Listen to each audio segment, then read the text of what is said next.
Hi guys, my name's Joe. I'm one of the FTs working in I've been asked to do this session today by Ollie. Essentially what we're going to be covering is treatment escalation in acutely unwell patients. We're going to be talking about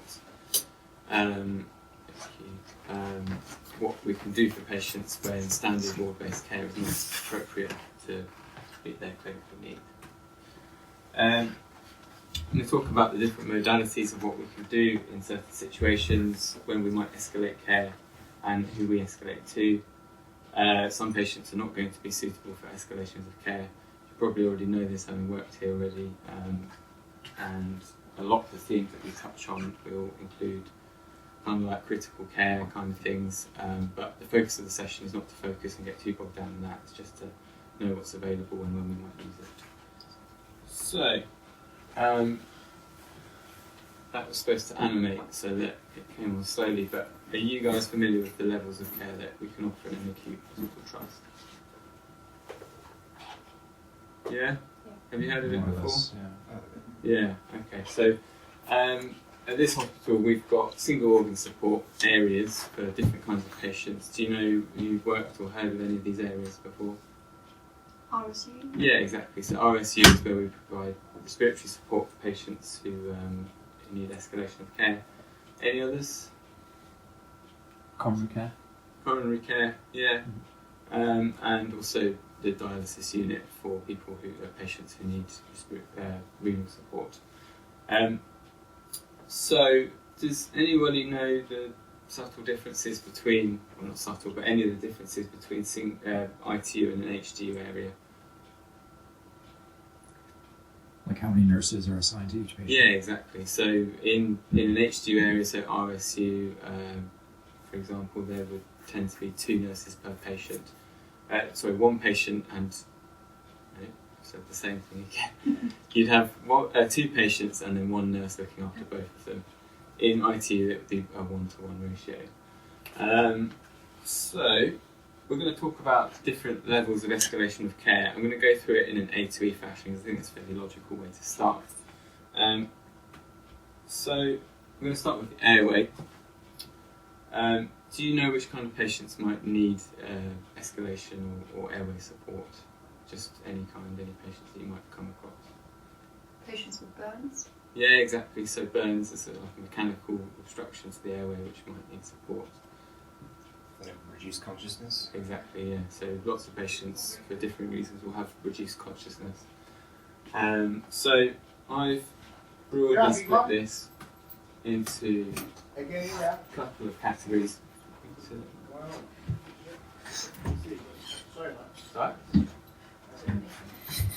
Just for the benefit of the recording. Thanks. So yeah, I mean, there are many different patients that will need airway support. I've broadly categorised them into these 2 areas. You can probably do it in a number of different ways. So patients with reduced GCS, they probably, once you get below a certain level, will be unable to support their own airway, or if they can support it, unable to protect it should they vomit or undergo any other kind of airway collapse. As you said, with burns, that's a mechanical reason why a patient might not be able to, have an airway. There are a few others that I've listed there as well. Does anyone know why this would be a level 3 kind of intensive care area of care? I guess if you don't have airway, everything else fails as well. Yeah, so I guess it's a life-critical kind of escalation of care or support. Many of the staff on intensive care units are airway trained, so they're trained to manage the complications of being intubated and things like that. So I'm not going to dwell for too long on airway because it's not really something that you see that often on the wards. I don't know if anyone here has yet, but I just thought it'd be important to include it. Have you heard of the airway ladder before? No? So I don't know if it's something that was taught to me or something that I've made up, but it's and not really a ladder either because there's no clip art for it on PowerPoint, but I kind of use it as a framework to escalate how we would manage an airway, starting with head positioning, moving on to airway adjuncts, and different kind of airways that can support an airway whilst you're waiting for someone who's airway trained to take over. Has anybody come across a difficult or impending airway collapse or compromise so far?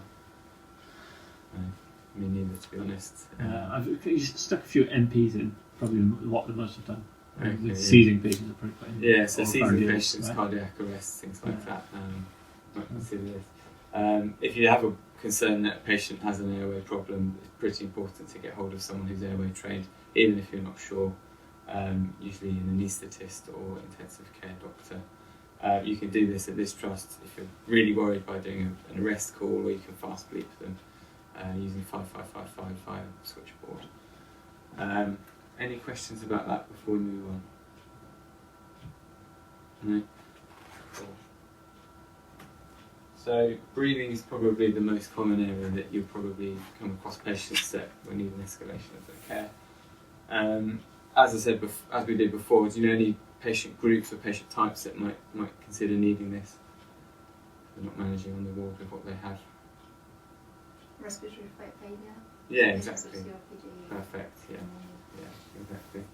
And we'll come on to what kind of oxygenation that can be delivered on the ward in a second. So yeah, respiratory failure. Anyone want to shout out types of type 1, type 2 respiratory failure? COPD type thing. COPD, yeah, so that's your classic, probably most common type of type 2. COVID pneumonia will be type 1. Yeah, that's particularly topical at the moment. Not something that I've really seen much of on A&E. There's a few that come through resus. Yeah. I mean, they sort of have. You see it on the gases Yeah. mainly. But You guys probably see them a lot on the wards because I guess they'll concentrate in certain areas. So, yeah, absolutely. Asthmatics type 1. Yeah, okay. Can you have you ever heard of asthmatics being a type 2 respiratory failure?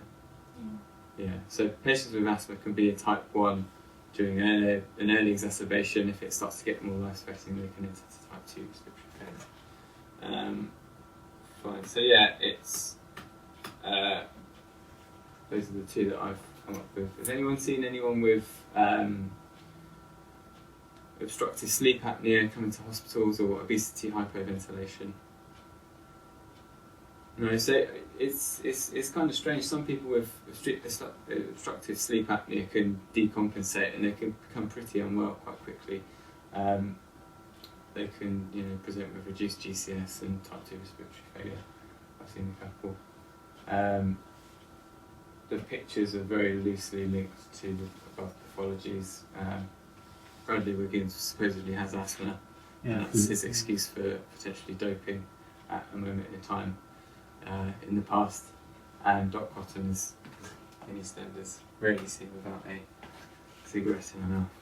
So you're probably familiar with ward-based care. This is the kind of oxygenation that you'll probably be used to seeing, particularly the non-rebreathe mask in very unwell patients. If this isn't really cutting it, do you guys know what comes above this? Probably have if you've worked in respiratory areas before. IV. Yeah, exactly. Anything else?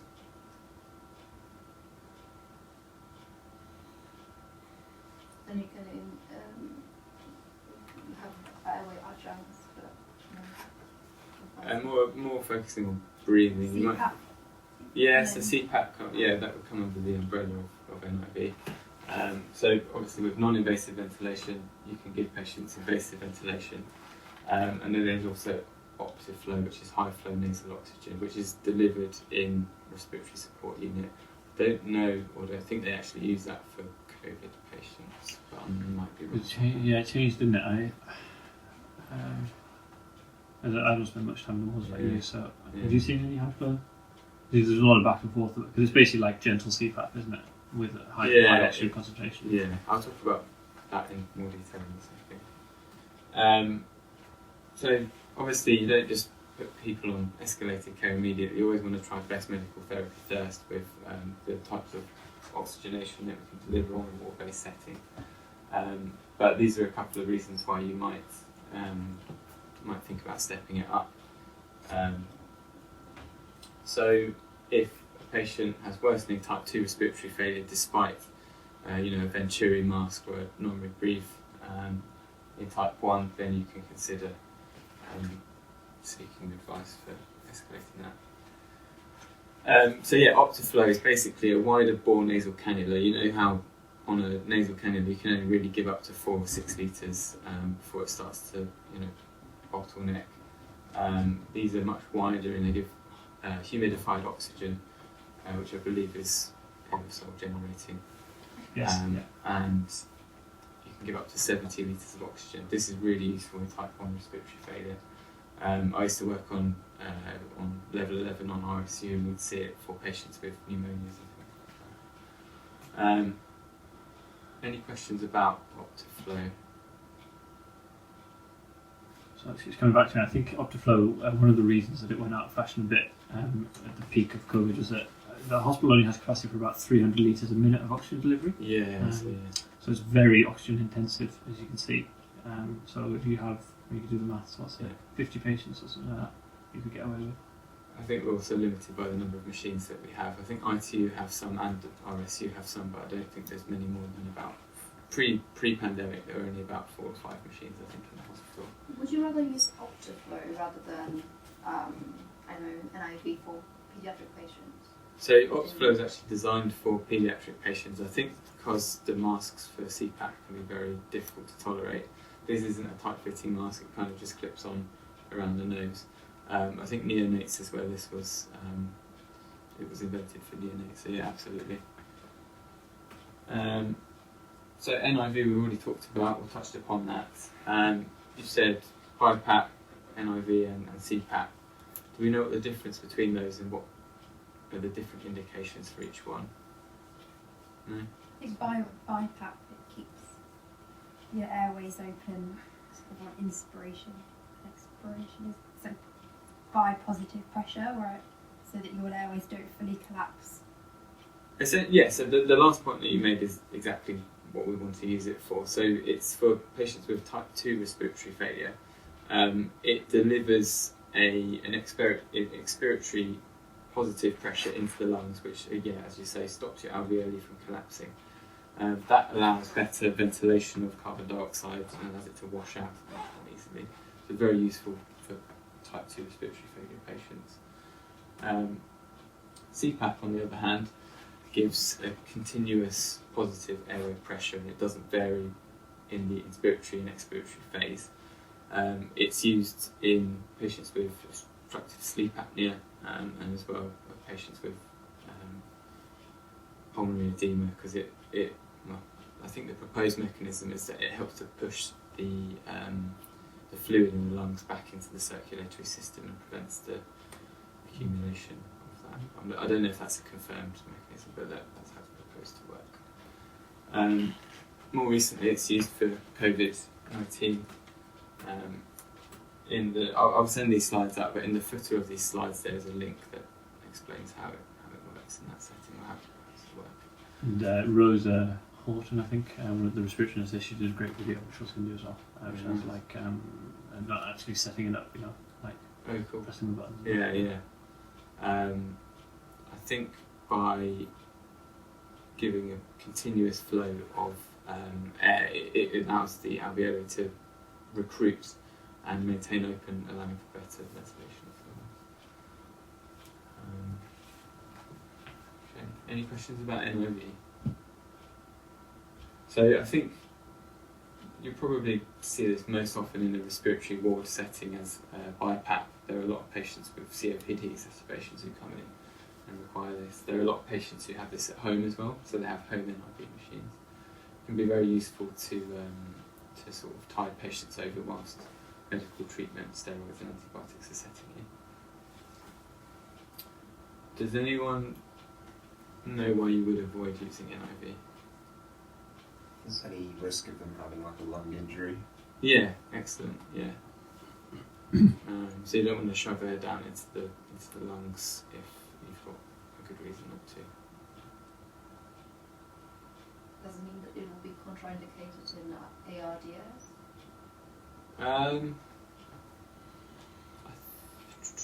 I think you can use CPAP in ARDS, but I don't think you would use BiPAP. But I wouldn't quote me on that. I don't know is the answer. But I can find I out. think they don't use BiPAP in COVID people because of the fear of it happening, like fear of causing a lung injury. I think. That's what the nurse said. Okay, fine. Yeah, much of the knowledge in this presentation is pre-COVID, but you wouldn't use BiPAP in a simple or complicated pneumonia because it can push mucus down into the airways, block them off, and make it worse. Fine. So, in non-invasive ventilation, the patient is breathing for themselves. So, as you can probably imagine, if you are not able to breathe for yourself, if you've got apnea, if you've reduced GCS, or you're unconscious, NIV isn't going to work. If you've got a bit of a reduced consciousness and you still have the drive to breathe, then it will work quite well if your cause of that is type 2 respiratory failure. It's a very uncomfortable tight-fitting mask, so patients who are delirious or have advanced dementia, they often they trial it, but they fail almost immediately because they keep pulling it off and they're not cooperating and breathing with the machine. Obviously, with any mechanical problems, base of skull fractures, or facial deformities, which mean the mask won't fit, that's a contraindication as well. With a base of skull fracture, you can have weaknesses in your mucosa, and that can act as a potential passage to push air into your brain, which is obviously not a good idea. So that's another reason.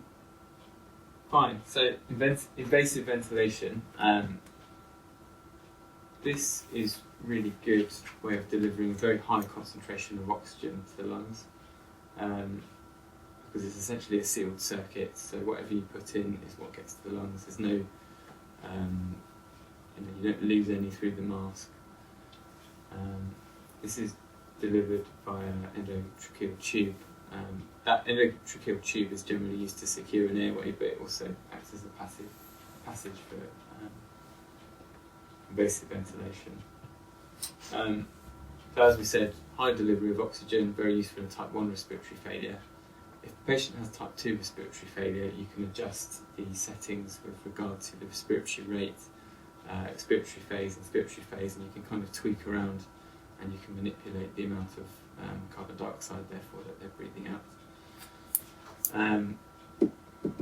Cool. So that would be level 3 care. As we said before, airways generally best managed by airway trained staff and specialist nurses. This is not something that is done lightly for any patients. Any potential problems that you can see for invasive ventilation? It may be difficult to wean them off. Yeah, perfect. So sometimes the machine is better than the patient's own physiology. Yeah. Excellent. So you said about pushing air into the lungs, that can be potentially hazardous, and it's probably even more hazardous in invasive ventilation than non-invasive ventilation for that as well. And the process of putting the tube down and damage to your teeth. Yeah, so I guess that's a procedure, and with any procedure comes complications, and you need a high level of skill to manage it. Okay, so if you've got a piece of plastic stuck down your airway for any prolonged period of time, that could harbour bacteria and potentially, give a patient an infection, ventilator-associated pneumonia. As you said, with weaning, if a patient is going to take a very long time to wean off a ventilator, that puts them at even high risk of complications because they're on it for longer and exposed to the complications of that.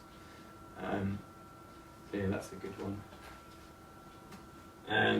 Yeah, and as we said, lung injuries, there is basically, if you're shoving air into a lung, the way that we breathe is by negative pressure. Opening the rib cage expands the lungs, but we're pushing air in this time, and that's not something our bodies are designed to do. if you're interested, well, does anyone know why it might cause cardiovascular compromise? Is that to do with you being anaesthetised? Is that what it tells you? So that's one way in which you can induce cardiovascular compromise, but more to do with the ventilator itself and being ventilated. This is one of the more like boring bits that I'm interested in, but you might not be.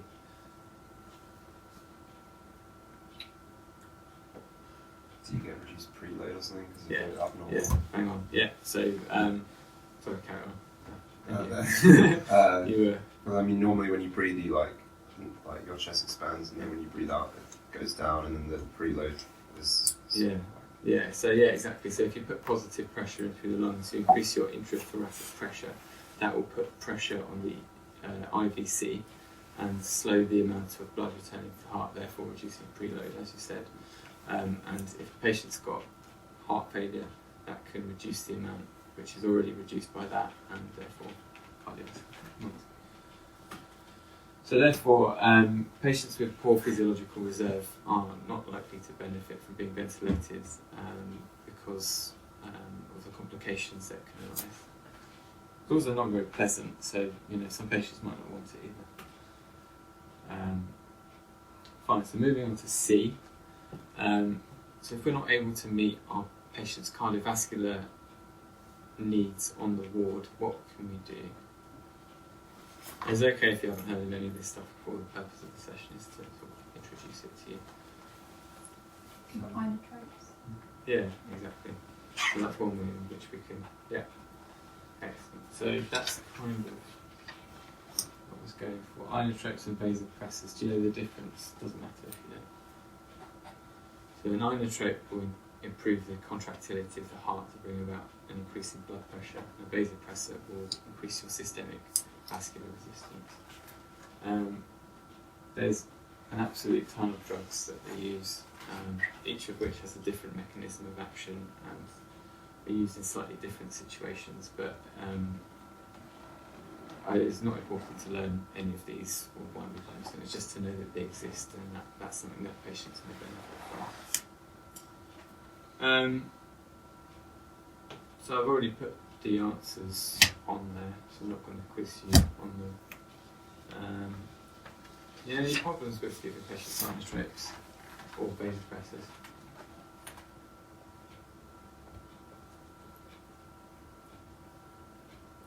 Ischemia. Yeah. So peripheral ischemia. So if you're augmenting your own circulatory system by giving vasopressors, you're shutting down the peripheral circulation to prioritise the central circulation. Patients with limb ischemia, or even not limb ischemia, particularly in COVID actually, with microthrombosis, they can develop digit ischemia, which can be, pretty nasty. So yeah, shock is basically the reason that we would use these. The most common that you probably come across on the ward would be septic shock. Do you know roughly at which point you might think about including these in your management if a patient is not responding to treatment? And how much fluid do you think you need to give it a go with before?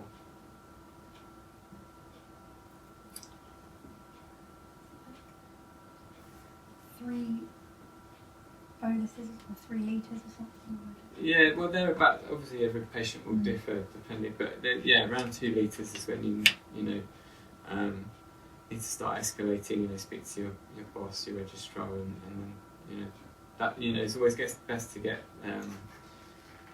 aware of these things early before you escalate, just to have it in the back of your mind. But yeah, 2 litres is what I was taught for in the context of sepsis, which could be 3 or 4 boluses of fluid. Has anyone heard of ECMO? Yeah, so it's basically, we don't do ECMO at the Lister Hospital. It's kind of an escalated critical care service. Essentially, you're pumping deoxygenated blood out of one part of the circulation and pumping it in as oxygenated blood. I'm not going to teach you about it, just know about it as a potential escalatory piece of management that can be included. I think they do use it for COVID patients, particularly young patients. And prior to this, there are a number of indications up there that you can consider using it for. Yeah, just part of the escalated care artillery. So I guess part of your circulatory system is your kidneys. You know what we do in this trust to support patients' renal function? Hemodialysis. So yeah, hemodialysis is one that would be delivered on the dialysis unit. Anything else? Peritoneal. Peritoneal, yeah. So that's generally used as a kind of an outpatient, form of dialysis for patients with chronic renal failure. That's two. Hemofiltration. Yeah, exactly. So hemofiltration is something that's delivered on intensive care. The hemodialysis works by diffusion across the membrane. You can do quite a big amount of exchange with a large amount of blood. Hemofiltration, you're basically pumping blood against a filter, much smaller volumes, but it can be very useful to augment patients' kidney function in intensive care. Particularly in acute kidney injury. I've already flashed the answers up on the board by accident just then, but do you know when in acute kidney injury you would consider supporting a patient's renal function? What are the critical indications? Refractory hyperkalemia, Yeah. acidemia. Good. And if a patient's urea rises so high that they get some of the complications of that, such as pericarditis or encephalopathy. So, and refractory fluid overload as well, of course. Hemofiltration is delivered in ITU and it can be very useful for patients who have taken certain substances. Not all substances can be removed by it. It's actually better than dialysis at removing substances because you're pushing the blood against a filter and the filter can catch larger molecules. So yeah, this tends to be used when you've got multiple organ failure, and the kidneys is one of them, and it's very helpful at correcting, as we said, ions and acidosis. So, any questions about that before we move on? Good. So, in these escalated levels of care, level 2 and level 3 care, one of the benefits is that they get much closer monitoring. Monitoring is really important because if you pick up on something earlier, you can act upon it earlier and turn around a potential deterioration much more effectively, much more timely manner. Does anyone know what kind of extra monitoring patients have in level 2 and level 3 care? Cardiac monitoring. Yeah.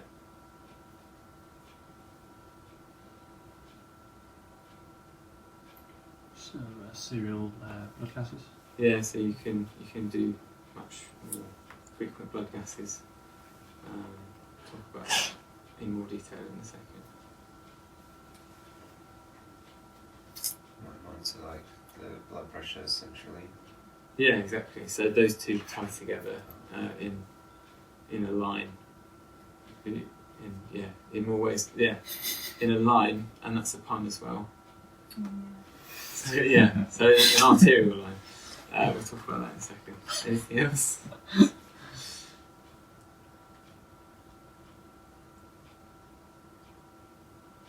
Input output.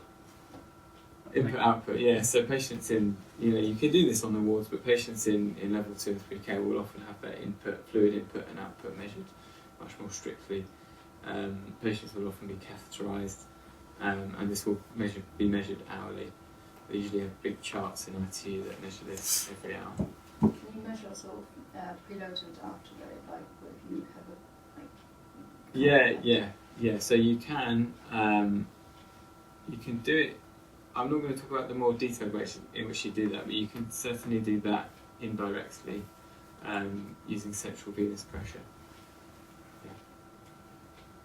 Okay, cool. So there's a ton of ways that they monitor people more closely. Some of the ways are the same as you would get on a ward, but just more frequently. It tends to be hourly in critical care.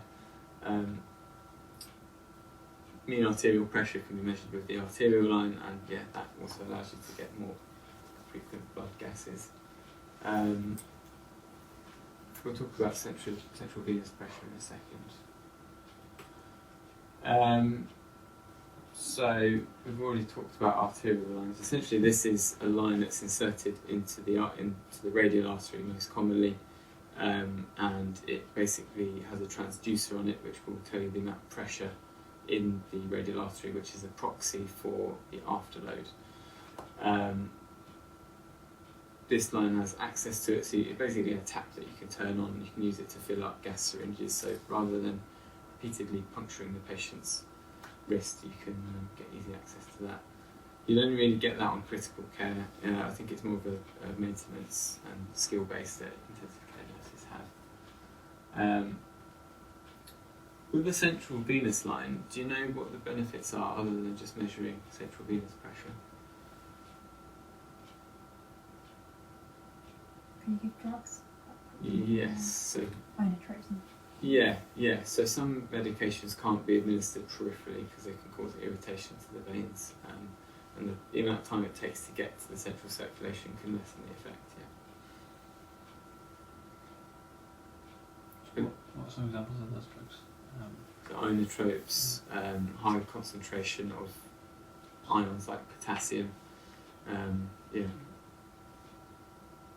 and that is also, when you're giving inotropes, you can get complications. So that's another reason why they're in highly monitored areas.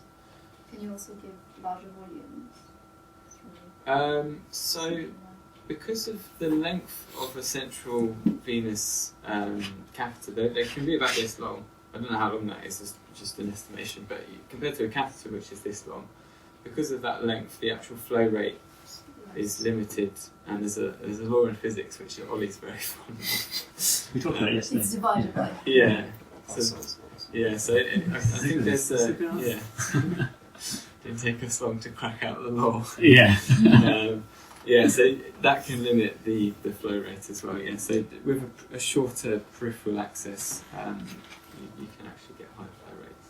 So I think generally it's a misconception that central lines are for giving large volumes very quickly. That's not really. It's more about the things that Joe talked about. Or if you've got a DKA patient, you just simply cannot get peripheral access, and you have to get a line in central.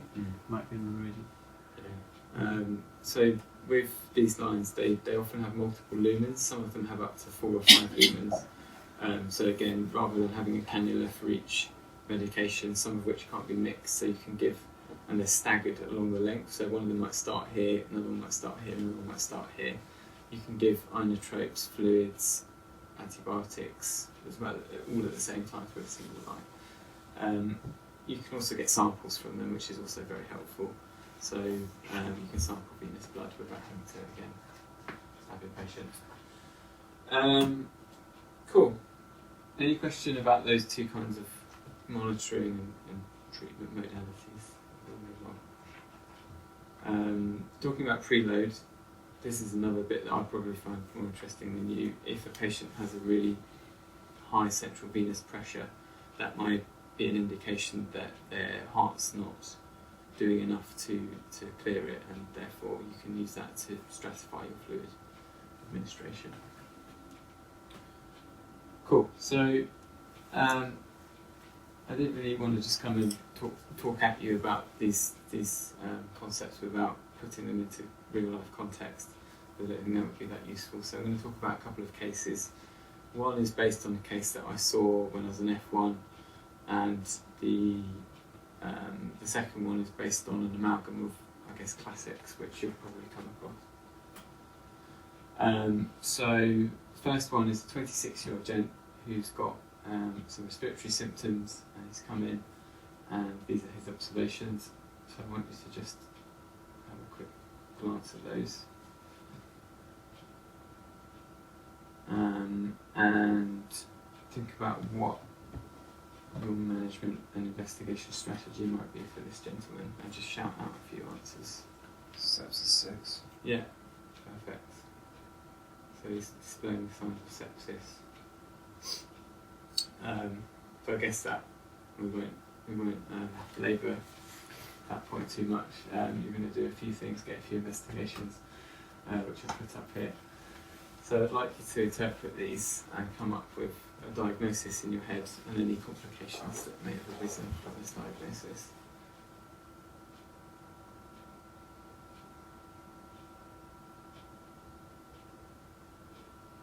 Give you 10 more seconds and then ask you to start shouting out some answers.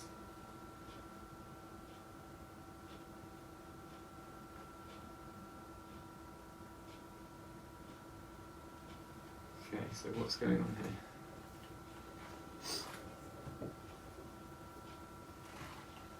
I'll forgive you if the X-ray is a bit tricky to read because of the quality of the projection. He's in type 1 respiratory failure. Yeah, perfect. So that's one complication. I think there are about 3. That's the first of 3. Actually 4. Metabolic acidosis. Yeah, exactly. So type 1 respiratory failure with metabolic acidosis. Got AKI. Yeah, that's 3, and there's one more which is on the chest X-ray. Yeah, so he's got a stonking pneumonia with a right-sided fluid effusion. Okay, fine. So, how would you treat this guy on the ward? We've already talked about fluid and antibiotics, but High blood oxygen. yeah, so you'd titrate the SATs with oxygen to 94 to 98%. Give him antibiotics, you give him fluids. What would you do if this wasn't working? Talk to someone more senior. Definitely. So that's the first thing that I would do. Definitely. And obviously, they would probably give you a pretty good plan. But what might they say to you? What plan might they give you? More frequent monitoring. Yeah, perfect. So if a patient's deteriorating, you want to keep a much closer eye on them. With a high news score, patients have high monitoring as well. So that's one thing. Okay, fine. So we just talked about a few things that we can provide for our patients if they're deteriorating on the ward and what we're doing isn't really cutting the mustard. What might be appropriate for this chap?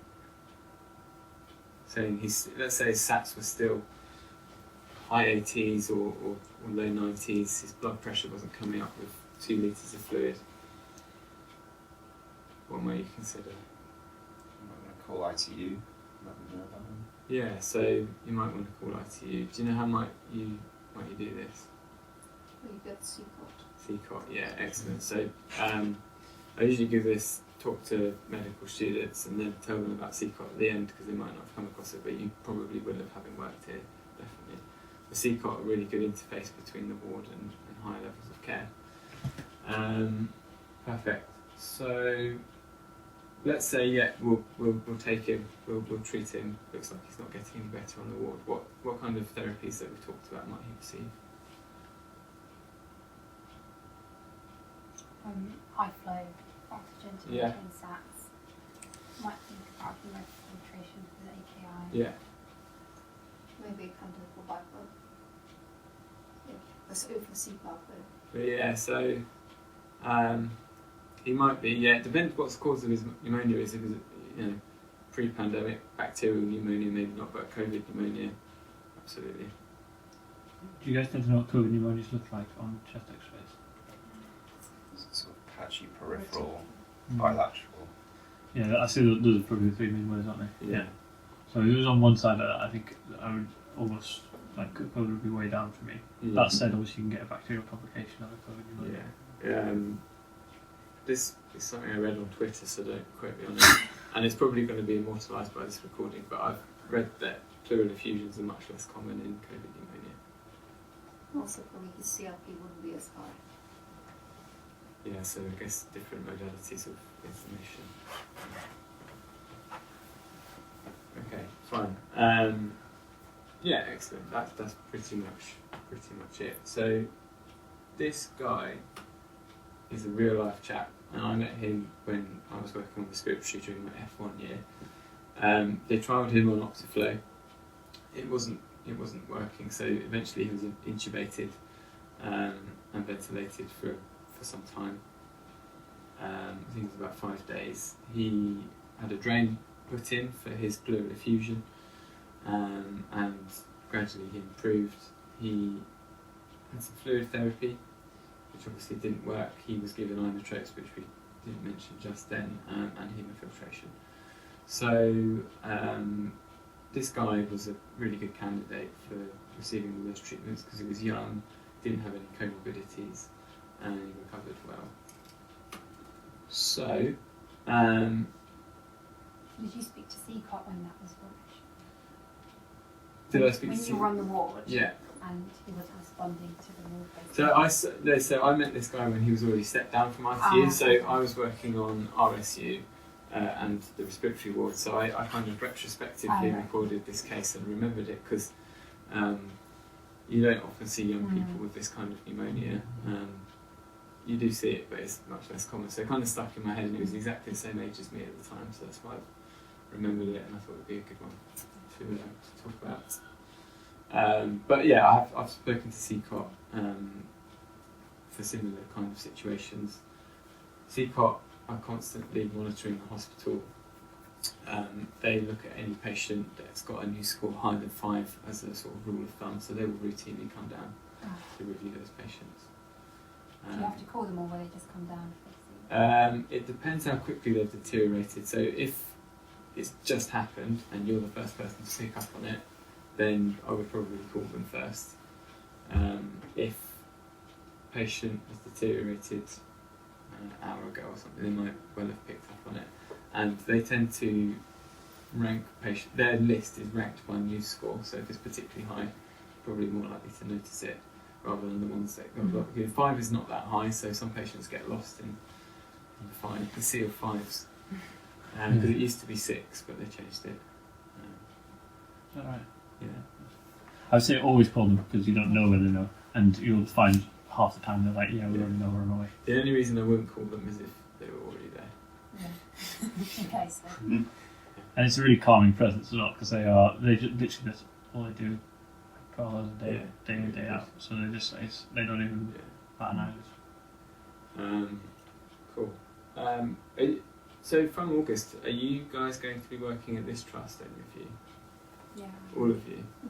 No, I'm going to Henge. Okay, fine. So I guess some of the information that we talk about during this presentation might be useful for you as we go. Fine. Cool.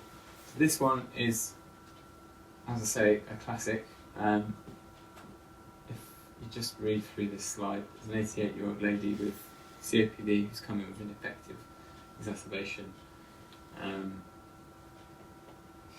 We need to take a look at the investigations, past medical history and her baseline.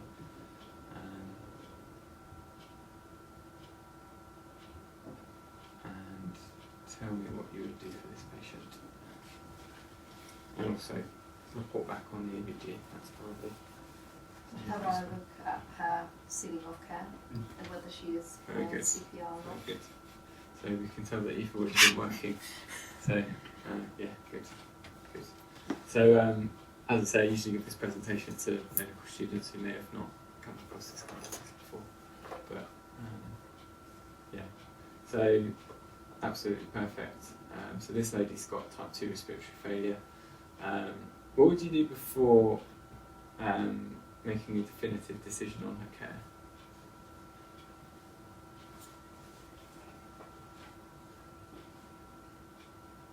Contact your senior. Yeah, excellent. Yeah, so definitely do that. Overall, like it's not. I don't think it's our decision of once to decide whether the patient has Absolutely. CPR. You're right. You're right. So yeah. So if let's assume this patient didn't have the ceiling of care put in place, they didn't have anything. Always contact your senior. That's the best thing to do. I guess this case is more to give you an awareness around it rather than giving you decision-making skills that you would employ. I don't think anyone would expect you to. Well, there's no space on the form for an F1 to sign, so that would be how you Yeah. know that you wouldn't activate it. But you are part of the decision-making process in the sense that Yeah. you present the information You present the patient to your consultant on the post-take ward Yeah. round, and it's on And the your basis- opinion on the matter certainly matters because you'll probably have much more contact with the patient than your senior. Fine. So, if the patient deteriorates, it's always best to assess the reversibility of that deterioration because, you don't want to just jump the gun on it. So you'd still give best medical therapy for any patient. So, in this case, you'd still give, unless the patient was absolutely at the other end of the frailty scale, you would give salbutamol, antibiotics, steroids, that kind of thing. You'd still, at least attempt ward-based care. So, if this lady continued to deteriorate, based on what you've read and seen, what would you think would be best for this patient?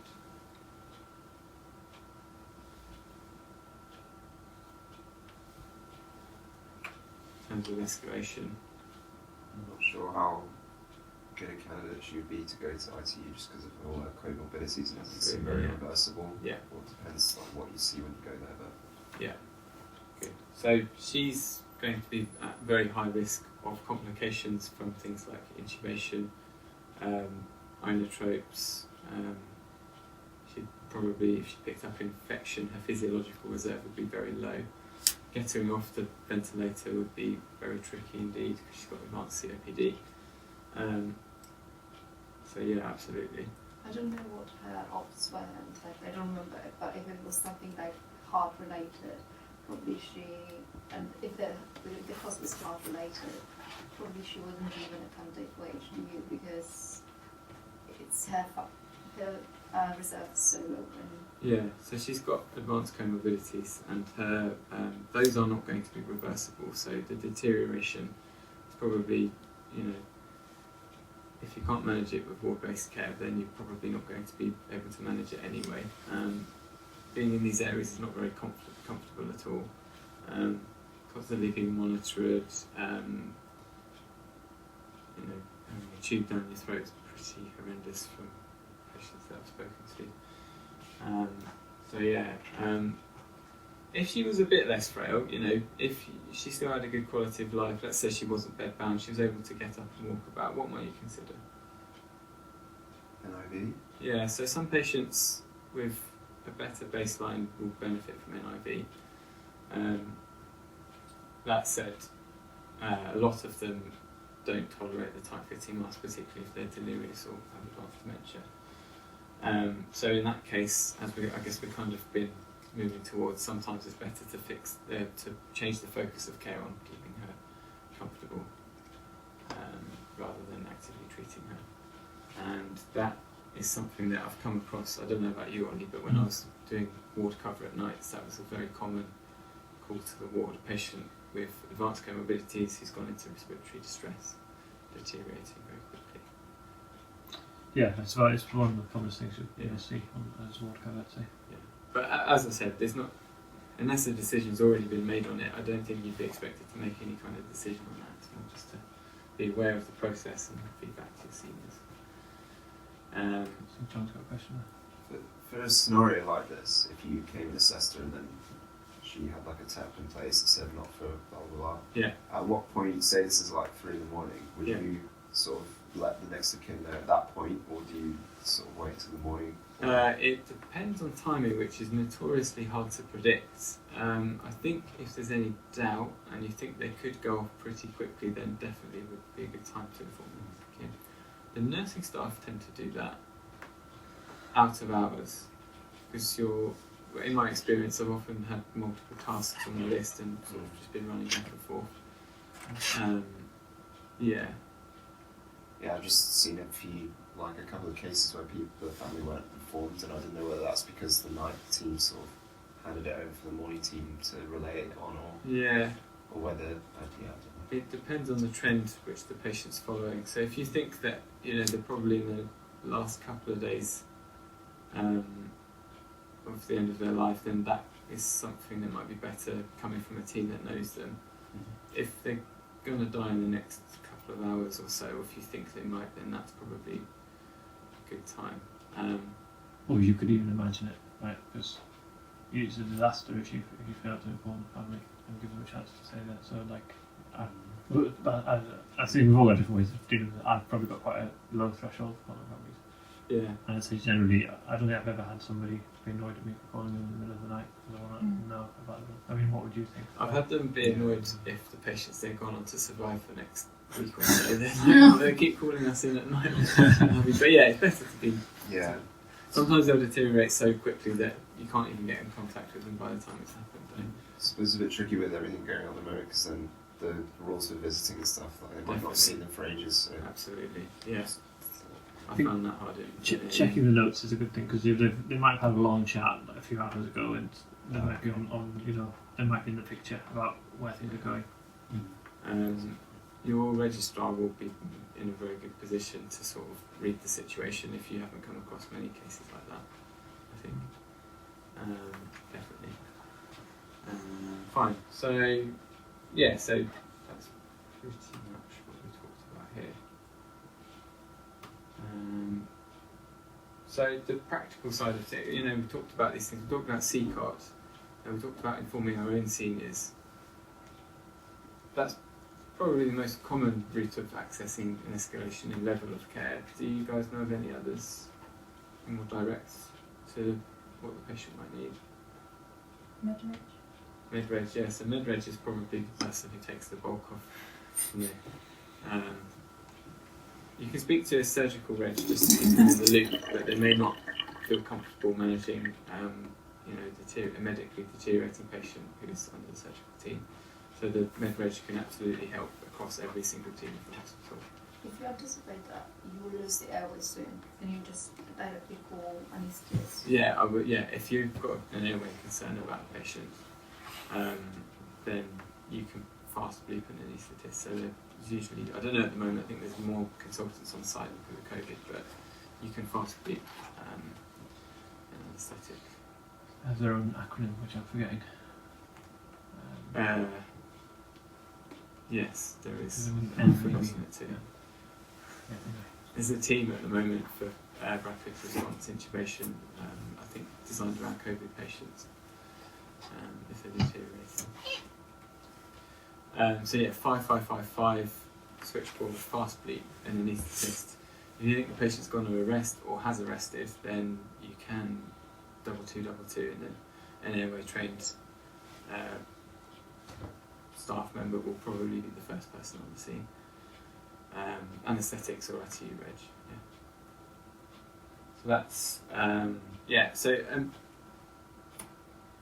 I've got some bleep numbers I've put on here, but you can speak to the respiratory registrar who can advise you. If you've got a patient who's just got a breathing problem, for example, worsening type 2 respiratory failure, you can speak to them. They're very good at knowing the bed situation on RSU and the availability of NIV. Likewise, if you have an isolated renal problem, then you can speak to the renal registrar. Yeah. You've probably seen this form before or a version of it. I don't think this is the one from the trust, but a treatment escalation form is best filled out when a patient first comes in. Do you guys do much clerking on the front door? No? So you will at some point. If an elderly comorbid patient comes in, that's probably the best time to discuss this because when I was in F1, I don't know if this still happens, but you would get patients deteriorate on the ward and you'd get called to them and you'd have no idea about the ceiling of care. There'd be not very good documentation for it, and that would be extremely frustrating, not knowing what to give the patient, what kind of escalation that would be suitable for them or not.